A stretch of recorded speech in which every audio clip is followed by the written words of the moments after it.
6 अप्रैल 1979 साल 1978 की फिल्मों के लिए दिए जाने वाले 26वें फिल्म फेयर पुरस्कार समारोह की जिस तस्वीर ने सबसे ज्यादा सुर्खियां बटोरी, ये वही तस्वीर है।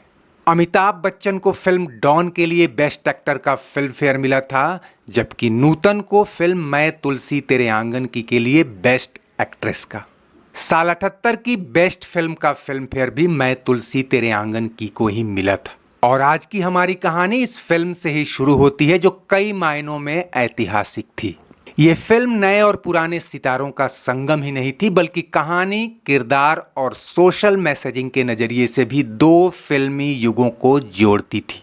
जैसे 1975 में all time blockbuster film Sholay के सामने एक मामूली बजट की फिल्म जय संतोषी मां ने बम्पर कमाई के कीर्तिमान गढ़ दिए थे, वैसे ही 1978 में जब सिनेमा के पर्दे पर सिर्फ एक नाम बूम बूम कर रहा था और साल की टॉप 3 ग्रॉसर यानी 3 सबसे कमाऊ फिल्में देकर अमिताभ बच्चन ने बॉलीवुड में स्टारडम और कीर्तिमानों की एक नई लकीर खींच डाली, जिसे आज तक कोई एक्टर नहीं पार कर पाया।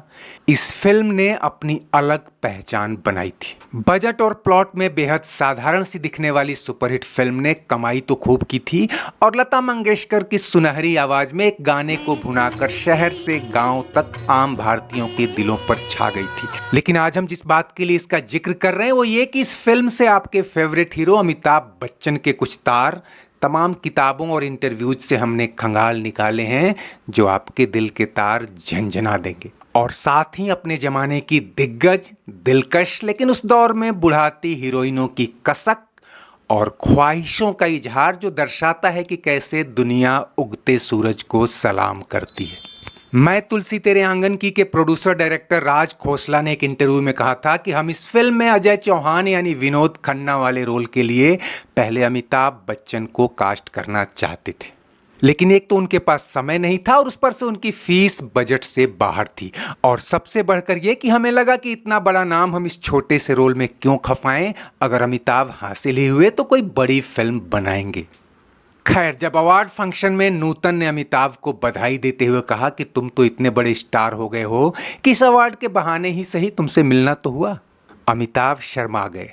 वो नूतन की हैसियत जानते थे और ये भी कि उनका तो ये बतौर बेस्ट एक्टर दूसरा फिल्म फेयर ही है, लेकिन नूतन को इससे पहले 6 बार बेस्ट एक्ट्रेस का फिल्म फेयर मिल चुका है।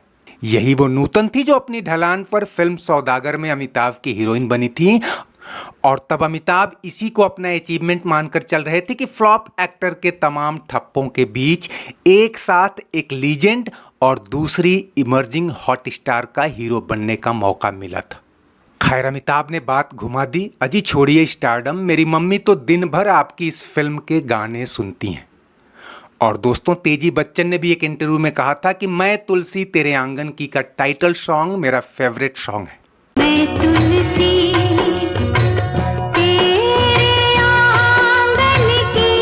और तब नूतन ने आंखों में आंखें डालकर कहा, I am not joking Amit, do you know you have reached the peak of popularity no one could imagine in our time.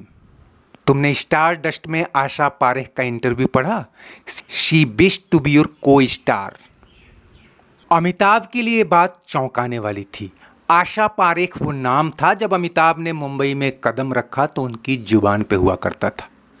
तब वो हीरोज में दिलीप कुमार और हीरोइनों में वहीदा रहमान, आशा पारेख वगैरह के फैन हुआ करते थे। ये दोनों हीरोइनें 70 के दशक में अपने स्टारडम के ढलान पर थीं। जिस दौर में अमिताभ ने फिल्में करनी शुरू की और मिड लेवल हीरोइनों के नाज नखरे झेलने शुरू किए, तब तो इन बड़ी हीरोइनों संग काम करने की वो कल्पना भी नहीं कर सकते थे। हालांकि किस्मत कहिए या नए चाकू पर पके खरबूजों का गिरना, माला सिन्हा, वहीदा रहमान और नूतन संग काम करने का मौका तो उन्हें मिल गया, लेकिन वैसे ही जैसे काठ की हांडी एक बार ही चढ़ती है। कुछ तो अमिताभ की नाकामयाबी, कुछ उनकी सूरत और कद काठी देख पहले ही पीछे हट गई थीं और कुछ दोबारा नहीं आई।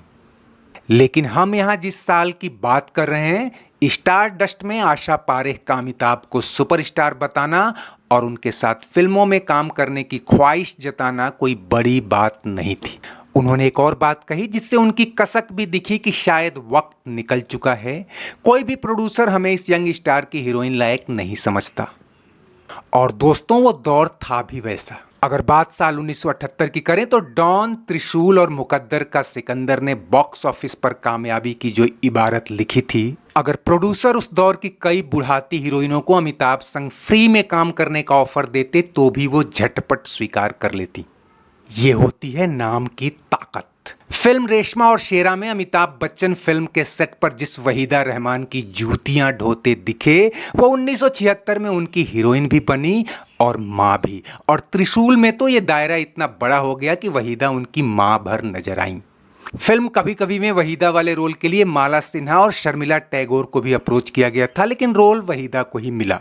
शर्मिला टैगोर तो खैर फिल्म फरार में अमिताभ की हीरोइन बन गई, लेकिन अमिताभ के बायोग्राफर सौम्य बंदोपाध्याय के मुताबिक 80 के आसपास की बात है, कोलकाता की एक पार्टी में जब सबकी निगाहें अमिताभ बच्चन पर थीं, अमिताभ के सामने ही टेबल पर एक महिला बैठी थी, जिसने देखा कि वो उसे इग्नोर कर रहे हैं तो पास आई और बोली, आपने मुझे पहचाना नहीं? वो असल में शर्मिला टैगोर थी। अमिताभ थोड़े झेंप गए, सॉरी बोले और कहा कि रियली मैंने आपको देखा ही नहीं, काफी दिन हुए मिले हुए। खैर यही शर्मिला टैगोर 1982 में आई फिल्म देश प्रेमी में अमिताभ की पत्नी और मां भी बनी थी।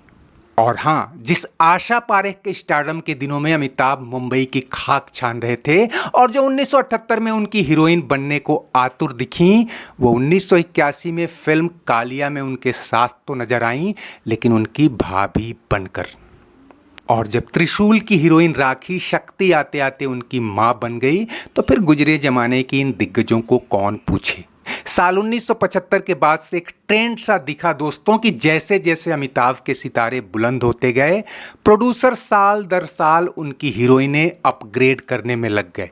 जीनत अमान, परवीन बॉबी, रेखा, राखी, हेमा मालिनी, नीतू सिंह से लेकर जया प्रदा, श्रीदेवी, मीनाक्षी शेषाद्री और उसके बाद तक एक समय ऐसा आया कि अमिताभ के अगेंस्ट कास्ट होने को उनकी आधी उम्र की हीरोइनें भी लालायित थीं। खैर इन लीजेंड हीरोइनों को लेकर अमिताभ के सामने कई बार कई सवाल आए और उन्होंने यही कहा कि ये सब कुछ प्रोड्यूसर और बाजार की डिमांड से तय होता रहा। अगर मेरी चलती तो मैं आज भी कई पुरानी लीजेंड्स के साथ काम करता। खासकर वहीदा रहमान को तो अपने दौर की सबसे खूबसूरत हीरोइन मानते हैं। खैर जो भी हो, कहानी का लब्बो-लुआब यही है कि कीमत आदमी की नहीं वक्त की होती है और हमें अपने वक्त की पहचान होनी चाहिए, क्योंकि वक्त हमेशा हाथ से फिसलते रेत की तरह होता है, कब आया कब गया पता ही नहीं चलता। तो दोस्तों यादों के झरोखे से आज बस इतना ही। अगर वीडियो पसंद आया हो तो इसे लाइक और शेयर तो करिए ही, चैनल सब्सक्राइब नहीं किया है तो वो भी करते चलिए। कमेंट बॉक्स में आपकी हर राय का स्वागत है। शुक्रिया, नमस्ते, आभार।